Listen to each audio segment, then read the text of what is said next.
오늘은 함께 지어져가는 교회는 영과 진리로 예배하는 교회입니다 라는 말씀으로 함께 말씀을 나누겠습니다.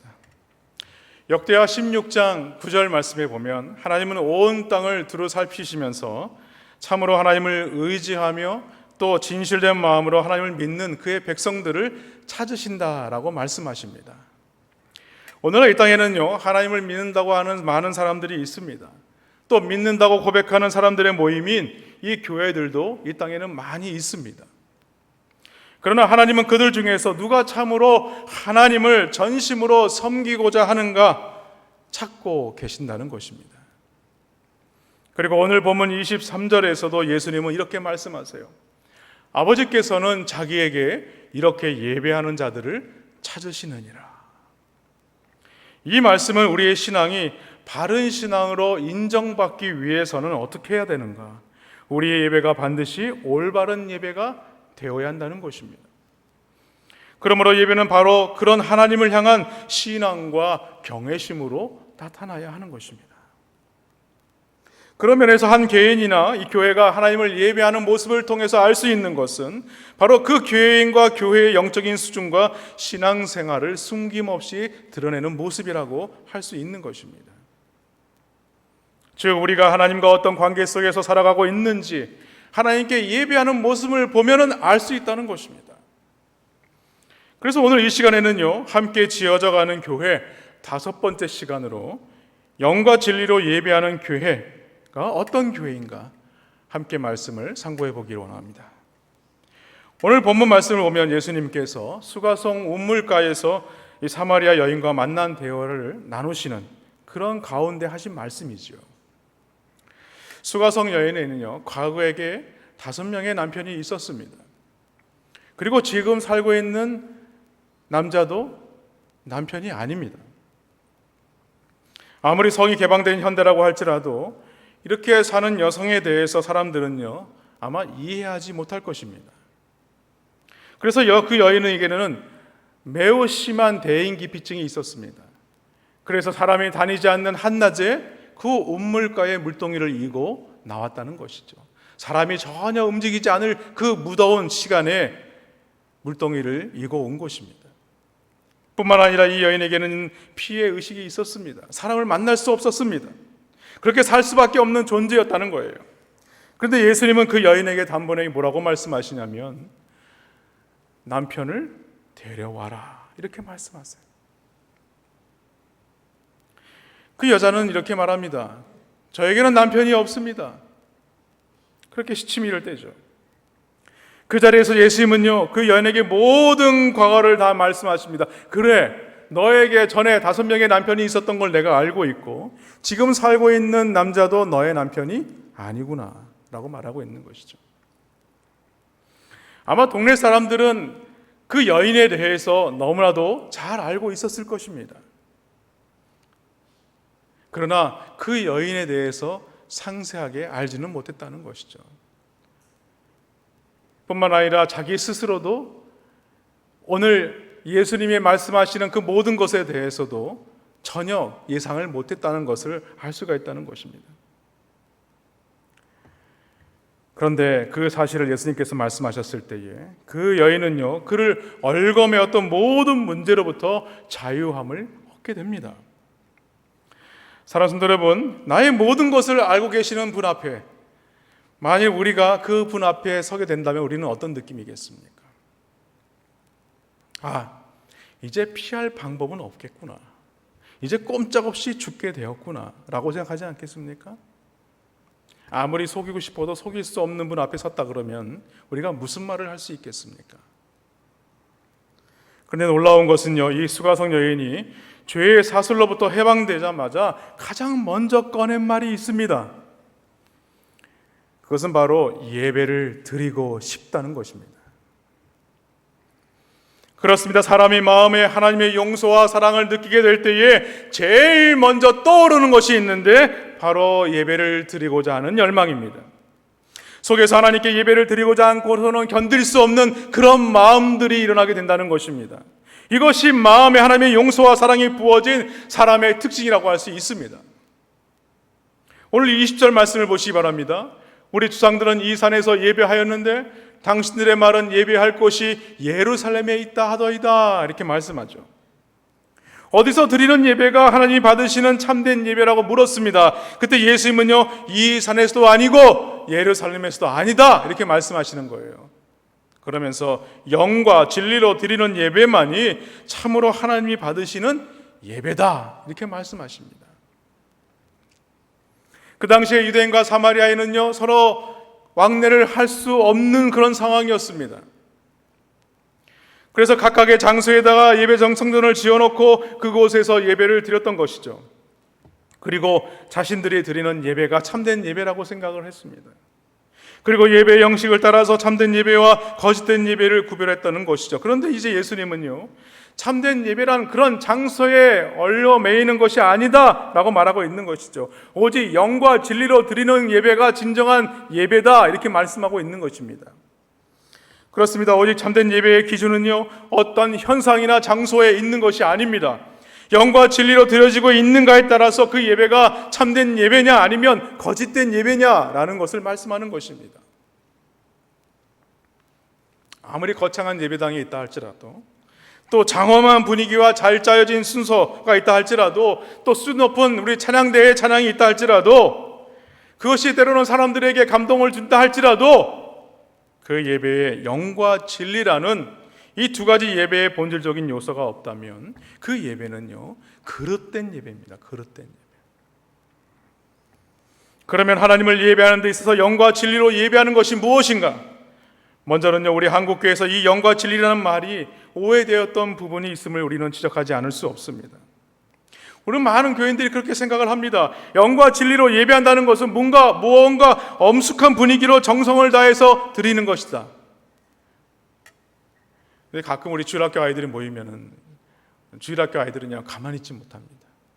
그러면 예배가 막 시작되려고 하는데 막 자기들끼리 놀면서 떠들게 되죠. 그때 선생님이 얘기합니다. 얘들아, 우리가 이제 영과 진리로 예배할 것이니까 자리에 앉아서 조용히 있거라, 이렇게 얘기할 것입니다.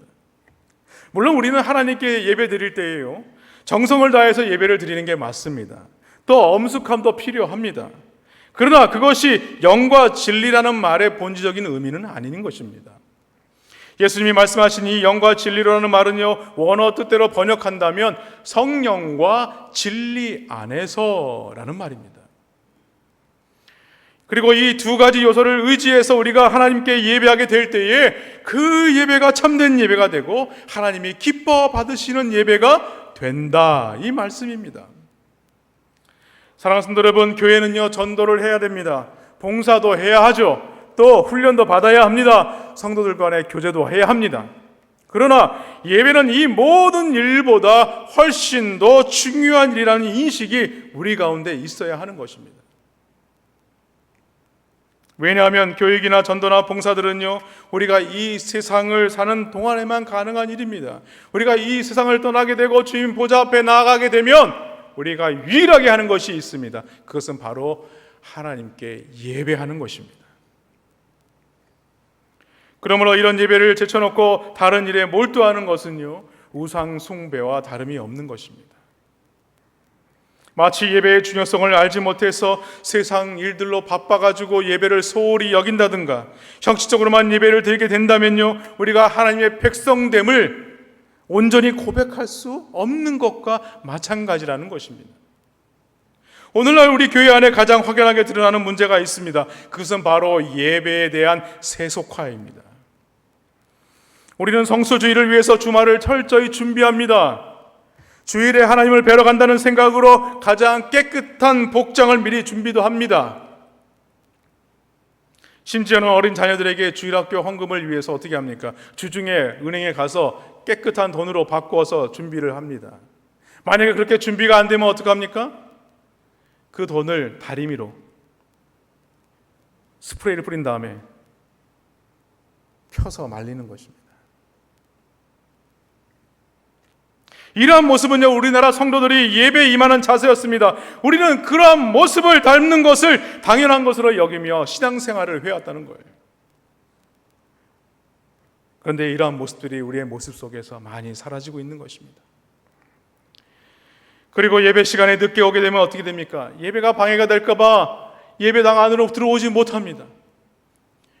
조금이라도 늦으면은 저 문 밖에 로비에서 예배가 끝날 때까지 그곳에서 예배를 드렸다는 거예요. 근데 요즘에는 어떻게 하는 줄 아십니까? 한참 이제 목사님이 단위에서 말씀을 증거하고 있는데 그럼 시간이 많이 늦었잖아요. 그러면 문을 빼꼼히 열고 들어와서 조용히 뒤에 가서 앉던가 해야 되는데 당당하게 문을 열고 들어와서는 맨 앞자리에 와가지고 자리에 가서 떳떳하게 가서 앉는 거예요. 그리고 그 자리에 자기가 앉던 자리에 누가 앉아있으면요 옆으로 가라고, 여기가 내가 앉는 자리라고 비키라고 얘기를 합니다. 과연 그것이 하나님이 기뻐하시는 예배가 되겠습니까? 우리 교회는요 참 아름다운 전통이 있어요. 예배 전에 와서 미리 와서 기도하고 또 찬송으로 하나님께 영광 돌리는 모습을 보면 참 너무나 은혜를 받습니다. 그래서 저는요 우리 장로님들께 그렇게 말씀드렸어요. 장로님들, 여기 와서 우리가 무릎을 꿇고 기도하는 것도 중요합니다만 우리가 앞에서 하나님 앞에 예배를 준비하면서 우리가 찬양 드리는 것도 너무나 소중합니다. 우리가 이곳에 와서 찬양 인도자와 함께 찬양으로 영광을 돌렸으면 좋겠습니다. 그리고 우리 장로님들이 흔쾌히 그렇게 찬양으로 준비를 하고 있는 것입니다. 그렇습니다. 예배가 시작되기 전 20-30분 전에 예배를 통해서 경험하게 될 하나님과 이 만남을 기대하면서 기도와 묵상으로 준비하고 찬양으로 준비하는 그런 모습들이 점점 보기가 어려워졌다는 것이죠. 어쩌면 오늘날 많은 사람들이 예배를 드리는 것이 극장에서 영화를 보고 나오는 것과 큰 차이가 없을 정도로 보인다는 것입니다. 그뿐만이 아니죠. 예배 시간에도 예배를 드리지만 예배가 끝나면은 내가 무엇을 할 것인가 머릿속에서는 계속해서 스케줄을 체크를 하고 있는 것입니다. 예배가 끝나면 빨리 어디를 가야지.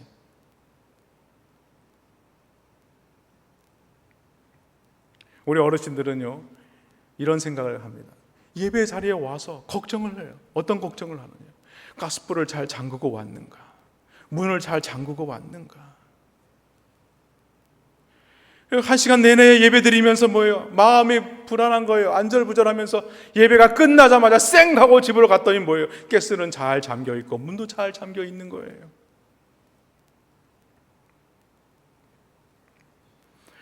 바로 이런 모습들이 현대 교인의 예배의 단면을 보여주는 것이라고 할 수 있어요. 이러한 예배에 세속화는요 반드시 교회의 세속화와 영적인 퇴보를 가져올 수밖에 없는 것입니다. 예배의 수준은요 우리의 신앙의 수준과 정비례합니다. 그러므로 예배의 수준이 그 교회의 수준이라고 말씀을 드릴 수 있는 거예요. 그 교회가 하나님께 기뻐하심을 받는 그런 예배를 드리고 있는가 그렇지 않는가, 그 예배의 모습을 보고 그 교인의 신앙생활을 알 수 있다는 것입니다. 사랑하는 성도 여러분, 우리 남부민 중앙교회 안에 다시금 이 영적인 부흥의 역사가 일어나기를 바란다면 우리 예배가 다시 말씀 앞에 회복되시기를 주님의 이름으로 간절히 축원합니다. 그러면 우리가 어떻게 해야 하나님께 영과 진리로 예배를 드릴 수 있는가? 먼저는 영과 진리로 드려지는 예배가 되기 위해서는요 하나님과 인격적으로 만나는 예배가 되어야 합니다. 여기서 성령 안에서라야 하면요 우리가 하나님을 예배하는 자리에 성령님이 임재하시는 예배입니다. 그리고 이 예배는 성령님께서 친히 주관하시는 예배가 되어야 한다는 거예요. 이처럼 성령의 임재와 성령의 도우심이 없는 예배는 참으로 하나님께 올바른 예배가 될 수 없는 것입니다. 한 번은 예수님께서 베다니 나병 환자 시몬의 집에 들어가셨을 때의 일입니다. 그런데 거기에 한 여인이 값진 향유를 가지고 와서 예수님 발 앞에 값비싼 향유를 붓고 자기의 머리털로 닦죠. 우리는 이 장면을 너무나 잘 압니다. 이 여인의 헌신에 대해서 성경은 뭐라고 말하냐면 그것을 기록하여서 사람들로 기억하게 하라고 말씀하죠.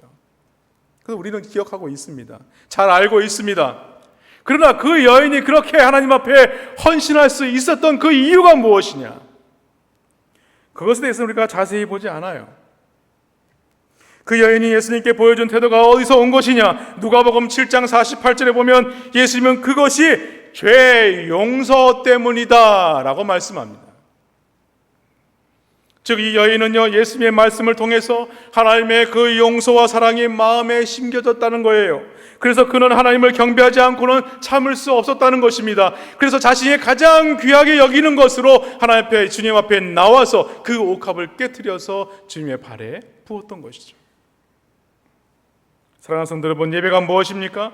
예배는 여러 가지 의미가 있을 수 있습니다. 하나님을 찬양하는 것일 수 있습니다. 그러나 더 중요한 것이 무엇이냐? 바로 예수 그리스도의 십자가를 기억하는 것입니다. 그리고 하나님이 우리에게 베푸신 그 구원의 은총에 대해서 감사해야 하는 것입니다. 오늘 우리가 이 자리에 나올 때에 예수 그리스도의 십자가의 은혜를 기억하면서 감사하며 이 자리에 나왔느냐? 이것이 중요하다는 거예요. 그러나 이 모든 것들 위에 반드시 일어나야 할 것이 있습니다. 그것은 바로 하나님과의 만남입니다. 하나님을 인격적으로 만나지 않은 가운데 드려지는 예배는요, 그 예배는 형식적인 예배에 불과한 것입니다. 그렇습니다. 하나님의 용서를 체험하지 못한 사람에게는요, 그 예배는 고문일 수밖에 없는 거예요. 예배 시간이 조금이라도 늦어지게 되면 어떻게 생각합니까? 왜 예배가 끝나지 않지?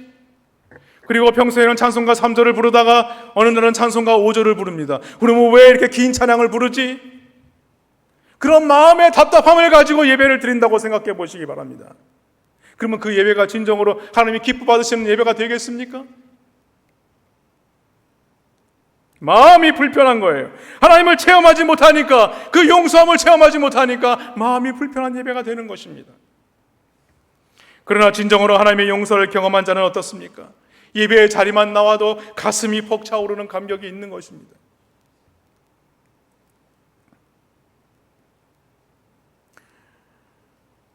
저는요, 저희 집에서 저희 남부민 중학교의 십자가가 너무 잘 보여요.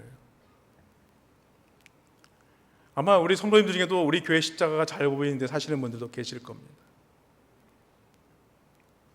저는 새벽 예배 나올 때에 그 십자가를 바라보면서 나옵니다. 그러면서 우리 교회 입구에 들어오면서 계단을 밟으면서 이런 생각을 합니다. 하나님, 오늘 이 아침에도 성령님 우리 가운데 임하여 주시어서 내 심령 가운데, 이 메마른 심령 가운데 단비로 내리워 주시옵소서.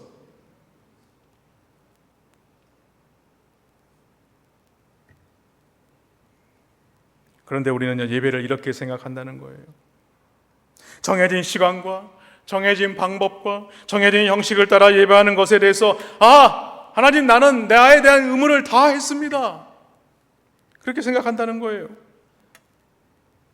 여러분, 그거는요, 종교적인 보상 심리에 불과한 것입니다. 주일 1시간 나와서 예배했다, 그것으로 만족한다. 여러분, 수십 년 동안 공부를 해도요, 하기 힘든 게 공부입니다. 그런데 매주일 1시간 나와서 예배했다고 해서 하나님을 여러분은 얼마나 아십니까? 다시 말해서 많은 사람들은요, 그런 형식적인 예배를 드리고서도 이만하면 하나님께서 나를 인정해 주시겠지 라고 생각한다는 것이죠. 그러나 오늘 우리가 하나님께서 우리에게 바라보시는 참된 예배는 어떤 예배가 되어야 합니까? 하나님이 원하시는 참된 예배는요, 하나님과 우리가 인격적으로 만나는 경험이 있는 그런 예배가 되어야 하는 것입니다. 그래서 우리는 1시간 예배를 마치고 나갈 때에 오늘 나는 하나님을 만났어, 하나님이 나를 찾아와 주셔서 만나 주셨어 라는 감격적인 예배가 되어야 하는 것이죠. 그러므로 우리는 하나님 만남이 있는 예배를 드리려고 하면 반드시 필요한 것이 있는데 바로 성령의 도우심입니다. 이 말은 하나님이 영이시기 때문에 반드시 성령으로만 예배를 할 수 있다는 것입니다. 한마디로 하나님이 영이시다는 말은요, 우리 인간들과 달리 하나님은 무한하신 분이라는 것을 인정하는 거예요. 그러므로 우리는 하나님이 영이신 그 하나님을 만나기 위해서 우리의 지혜나 지식이나 의지적인 노력이 아니라 영이신 하나님을 만나는 데 있어서 반드시 필요한 성령님의 도우심을 의지해야 하는 것입니다. 그러므로 우리는 예배에 임할 때마다 이러한 성령님의 도우심을 간구해야 돼요. 성령님, 우리의 예배를 주관하여 주시옵소서. 또한 우리의 영적인 눈과 귀를 열어 주시옵소서. 그리고 진정 살아계신 하나님과 만남이 일어날 수 있도록 이 예배에 임재하여 주옵소서, 이렇게 기도를 해야 돼요. 그리고 성령께서 예배 현장에 임하시는 순간 어떤 일이 일어납니까? 놀라운 영적인 변화가 일어나게 됩니다. 굳어진 심령들, 완악한 심령들이 녹아지게 되고 회개의 영으로 바뀌게 되는 겁니다. 또 하나님의 은혜로 대한 진정한 감동과 감격과 감사의 회복이 일어나게 되는 것입니다. 무엇보다도 영과 진리로 드리는 예배를 통해서 좀 더 분명하게 알 수 있는 것은 뭐예요? 하나님에 대한 지식을 가지게 된다는 거예요. 평소에는 말씀을 들어도 잘 이해 못했어요. 말씀을 배우고 양육을 받아도 그 말씀이 무엇인지 잘 이해 못했어요. 그런데 성령을 받게 되면요, 하나님의 은혜를 경험하게 되면 성령이 도우시는 손길을 통해서 우리가 하나님을 알게 된다는 것입니다. 아, 하나님은 이런 분이시구나. 그 만남을 통해서 우리는 은혜를 받을 뿐만이 아니라 이 세상을 이길 그런 능력도 공급받게 되는 것입니다. 그러므로 우리는 하나님께 예배할 때마다 하나님을 사모하는 마음으로, 성령을 사모하는 마음으로 나와야 할 줄로 믿습니다. 믿으시기 바랍니다. 다들 마스크를 끼고 계셔가지고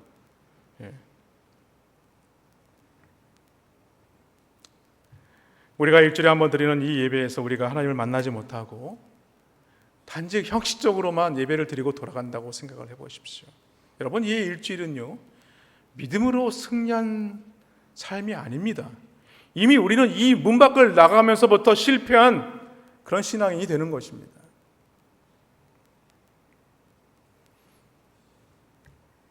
그러므로 우리는 할 수 있는 대로 영과 진리로 드리는 예배를 통해서 하나님을 인격적으로 만나시기를 주님의 이름으로 간절히 축원합니다. 둘째로, 영과 진리로 드려지는 예배가 되기 위해서는 어떻게 해야 되느냐? 진리로서 드려져야 된다. 드려지는 예배가 되어야 한다라는 것이죠.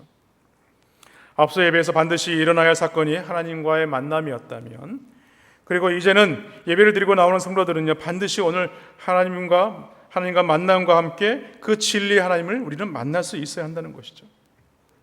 그 구체적인 증거가 무엇이겠습니까? 우리는 예배를 드리고 이렇게 얘기를 합니다. 참 기쁨이 넘치는 예배였다. 참 편안함을 느끼는 예배였다. 그렇게 얘기를 하죠. 그러나 우리는 하나님을 만나는 증거가 그런 느낌이 있는 것이 아닙니다. 하나님은 오늘 하나님의 백성들을 만나주시는 데 있어서 진리의 말씀을 통하여서 만나주시는 것입니다. 그러므로 우리는 예배 시간에 어떻게 해야 됩니까? 말씀에 귀를 기울여야 됩니다. 기울이기 위해서 힘을 써야 하는 것입니다. 때때로 말씀을 전하는 설교자가 여러 가지로 인격적으로 연약함이 있거나 또 부족함이 있다 할지라도 그를 통하여서 말씀하시는 하나님의 음성을 들을 수 있어야 됩니다. 그뿐만이 아니죠. 그 말씀을 듣고 결단해야 됩니다. 그리고 말씀의 현장에서 그 말씀대로 살아가야 하는 것입니다. 한 번은 예수님께서 나다나엘을 만났을 때에 이런 말씀을 하십니다. 보라, 이는 참으로 이스라엘 사람이라. 그 속에 간사한 것이 없도다 라고 말하죠. 무슨 말이냐면 나다나엘은요, 바리새인들처럼 자기의 공로를 자랑하지 않았다는 겁니다. 바리새인들은요, 내가 착한 일을 이 정도 많이 했으니까 하나님께서 그만큼 생각해 주시겠지 라고 생각하는 그런 간사한 자들이라는 거예요. 그러나 우리는 어떻게 해야 됩니까? 우리가 하나님 앞에 설 때마다 어떻게 해야 돼요? 끊임없이 늘 구정물이 샘물처럼 솟아나는 자다 라는 것을 고백할 수 있어야 한다는 거예요. 하물며 그런 자들이 어떻게 하나님 앞에 자기 자랑을 내어놓을 수 있겠습니까? 오직 우리는 하나님께 공의하심만을 간구할 뿐이라는 거예요. 왜냐하면 하나님께서 우리의 허물을 가려 주셔야만 되기 때문에 그렇습니다. 여러분, 예배를 드리면서 나는 다른 사람들과 달라 라고 말해서는 안 됩니다. 나는 직분을 가지고 있기 때문에 다른 사람보다 더 거룩하다라고 생각해서는 안 되는 거예요. 나는 교회에서 봉사를 더 많이 하기 때문에 나는 그런 자격이 있는 사람이야 라고 말해서는 안 되는 것입니다. 그러므로 우리는 하나님께 나올 때 어떻게 됩니까? 수가성 여인이 예수님을 만났던 것처럼 우리의 모든 것들이 하나님의 말씀 앞에 낱낱이 조명된 자리로, 그런 삶으로, 모습으로 나아가야 하는 것입니다. 우리는 하나님 앞에 기도할 때도요, 너무 부끄러워서 기도 못하는 제목들이 얼마나 많은지 몰라요. 그래서 혹시나 해서 옆 사람이 들을까 봐 말을 못해. 너무 부끄러우니까. 근데 우리 하나님은요, 우리 예수님은요, 말하지 않아도 다 아시는 분이십니다. 우리를 익히 살펴보시는 분입니다. 너무 잘 아시는 분이에요. 멀리서도 우리 안고 일어섬을 잘 아시는 분이 우리 바로 예수님이세요. 그 예수님 앞에, 말씀 앞에 조명되어져서 이 예배 자리에 서야 하는 것입니다. 사무엘이 하나님 앞에서 말씀했던 것처럼 말씀하옵소서, 종이 듣겠습니다. 그런 자세가 필요한 거예요. 물론 설교자는 설교자 나름대로 하나님 앞에서 순전한 마음을 가져야 되는 것이 당연합니다. 그런데 오늘날 많은 사람들은요, 스스로 듣기 좋아하는 설교를 찾아다닙니다. 그리고 자신이 판단합니다. 그리고 자신이 정해요. 이 목사님은 내가 좋아하는 목사님. 이 목사님은 내가 별로라고 생각하는 목사님. 그 판단 기준이 무엇인지 아십니까? 내가 듣기 좋은 말씀을 하면 내가 좋아하는 목사님, 내가 듣기에 불편한 말씀을 하면 내가 좋아하지 않는 목사님인 거예요. 무슨 말입니까? 신앙생활을 자기 중심으로 하는 사람입니다. 하나님의 말씀은요, 자기 중심적으로 살라고 주시는 말씀이 아닙니다. 하나님의 말씀은 하나님 중심대로 살아라 라고 주시는 말씀이에요. 그런데 우리는 그 말씀을 쇼핑하듯이 말씀을 듣습니다. 그래서 이리저리 교회를 기웃거리며 돌아다닙니다. 여러분, 그들은요 결코 말씀을 듣는 자가 아니에요. 그들은요 설교를 감상하는 자들입니다. 우리가 진정으로 하나님을 예배하는 사람들이 되려면 그러므로 말씀 앞에 겸손한 자가 되어야 합니다. 그리고 말씀 속에서 하나님의 감동이 있을 때 그 말씀대로 살고자 하는 결단의 자리에 서야 하는 것입니다. 그럴 때 우리는 예배를 통해서 하나님을 만날 수 있게 되는 겁니다. 여러분, 기독교 역사상 가장 위대한 설교자인 이 크리소스톰이라는 사람이 있습니다. 그 사람이 이런 말을 했어요. 말씀대로 살고자 하는 우리는 진정한 은혜를 받은 참된 예배자가 되는 것이다. 한 번 더 읽어드릴게요. 말씀대로 살고자 하는 우리는 진정한 은혜를 받은 참된 예배자가 되는 것이다. 무슨 말입니까? 참된 예배자는요 결국 뭐예요? 그 말씀대로 살아가는 거예요. 그러므로 우리는 이런 말씀의 역사가 나타나기 위해서 어떻게 되느냐? 말씀을 전하는 자나 말씀을 듣는 나 자신을 위해서 기도하는 것이 필요합니다. 누구에게? 성령님께. 교회에서 말씀을 선포하는 자가 성령에 붙들린 설교자가 되게 하여 주시옵소서. 또 그리고 자신이 말씀 앞에 자기를 굴복시키며 그 말씀 앞에 순종할 수 있도록 은혜를 허락하여 달라고 성령님께 먼저 기도를 해야 하는 것입니다. 이 두 가지 요소가 어우러질 때에 우리는 진리로 하나님을 영과 진리로 예배할 수 있게 되는 것입니다. 마지막으로 영과 진리로 드려지는 예배가 되기 위해서는 그리스도를 통하여 하나님을 예배하는 것입니다. 요한복음 14장 6절 말씀에 보면 예수님께서 이렇게 말씀하세요. 내가 곧 길이요 진리요 생명이니 나로 말미암지 않고는 아버지께로 올 자가 없다. 이렇게 말씀하세요. 그렇습니다. 예수님이야말로 하나님께 나아가는 유일한 길이고 하나밖에 없는 진리라고 말씀하고 있는 것입니다. 오늘 이 진리라는 말은요 헬라어로 알레데이아라는 말입니다. 근데 이 알레데이아의 의미는 무엇이냐면 실체를 말하는 거예요. 다시 말해서 이 실체는 어떤 실체를 말하느냐? 구약시대의 제사를 의미하는 것입니다. 구약시대는 예배에 가장 중요한 것이 있다면 그것은 무엇이냐면 짐승을 잡아서 각을 떠서 그것을 태워서 하나님께 드리는 것입니다. 무슨 말이냐면 하나님의 백성들의 죄 때문에 피를 흘리며 죽어간 희생 제물들은요 다 우리 예수님의 구속 사역을 보여주는 그림자요 예표라는 것입니다. 그렇습니다. 예수님은요 그런 희생 제물이 되어서 실체로 이 세상에 오신 분이라는 거예요.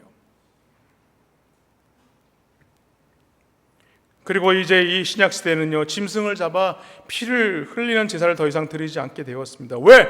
예수님께서 하나님의 독생자 예수 그리스도께서 이 땅에 오셔서 단번에 그 십자가에서 제사를 드리셨기 때문에 그렇습니다.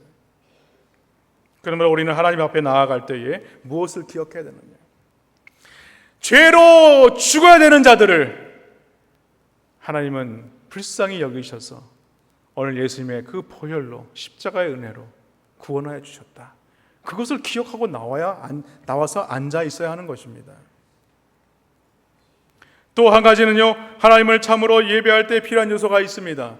그것은 바로 우리들의 상한 심령입니다. 시편 51편 17절에 보면 다윗은 이렇게 고백을 합니다. 하나님께서 구하시는 제사는 상한 심령이라. 하나님이여 상하고 통회하는 마음을 주께서 멸시하지 아니하시리이다 라고 말하죠. 여러분, 시편 51편은요, 표제를 보면 알 수 있듯이 이 다윗이 바로 이 밧세바의 남편, 밧세바와 동침하고 그 남편을 살인한 그 내용의 기록입니다. 그것에 대해서 나단 선지자가 지적하고 그것을 통회하며 회개하는 내용을 기록하고 있어요. 다윗은 시편 51편을 통해서 계속해서 하나님께 죄를 고백하며 회개하며 용서를 구하고 있습니다. 그러면서 17절에 와서 하나님께서 죄를 씻어주시는 제사제도보다 더 중요한 것이 있는데 하나님께 죄를 뉘우치는 바로 상한 심령을 원하신다는 것입니다. 그렇습니다. 하나님은요, 제사 그 자체도 중요하지만 그보다 더 사람이 자신의 죄에 대해서 애통하는 마음을 가지고 주님 앞에 나오는 것을 원하신다는 거예요. 이것은요, 단지 구약시대에만 통하는 진리가 아닙니다. 왜 예수님은 그처럼 십자가에서 피를 흘리며 죽으셔야만 했는가? 그것은요, 우리가 본질적으로 죄인이라는 사실이에요. 그것 때문에 그렇다는 거예요. 그러므로 우리는 하나님께 나올 때마다 다시 새롭게 예수 그리스도의 십자가의 사건을 기억하며 나와야 합니다. 그리고 십자가의 은총을 필요로 하는 죄인임을 고백해야 하는 것입니다. 오늘도 우리 예배는요, 이런 상한 심령이 있어야 하는 거예요. 그리고 이러한 그러한 겸손하고 상한 심령과 통하는 마음으로 주님 앞에 나아가야 하는 것입니다. 말씀을 맺겠습니다. 우리는 지금까지 사마리아 여인처럼 알지 못하는 예배를 드리지 않았는가? 다시 한번 우리의 예배의 삶을 돌아봐야 합니다. 어쩌면 예배의 영광을 알지도 못하고 건성으로 형식적인 예배에 참석하는 사람들처럼 예배에 나오기만 하면 지루함을 느끼고 그리고 이 시간을 아깝게 여기는 그런 사람이 되지는 않았는지 살펴보아야 합니다. 그러나 진정으로 예배의 영광을 맛본 사람이라면요, 예배의 시간을 다루는 그 어떤 것도 보다도 더 중요하게 여기는 거예요. 빼앗기지 않으려고 더 노력하는 것입니다. 그리고 예배를 통해서 성령의 도우심으로 말미암아 하나님을 만나겠다는 간절한 소망을 가지고 나온다는 것입니다. 그러므로 우리는 이제부터 예배를 소홀히 여겨서는 안 됩니다. 영과 진리로 드려지는 예배를 통해서 우리는 하나님을 만나야 됩니다. 그럴 때 하나님의 은혜를 통해서 우리는 이 세상을 능히 이겨나갈 수 있는 그런 능력을 공급받게 되는 것입니다. 아무쪼록 우리 교회가 이런 영과 진리로 드려지는 예배를 통해서 함께 지어져가는 교회가 되기를 주님의 이름으로 간절히 축원합니다.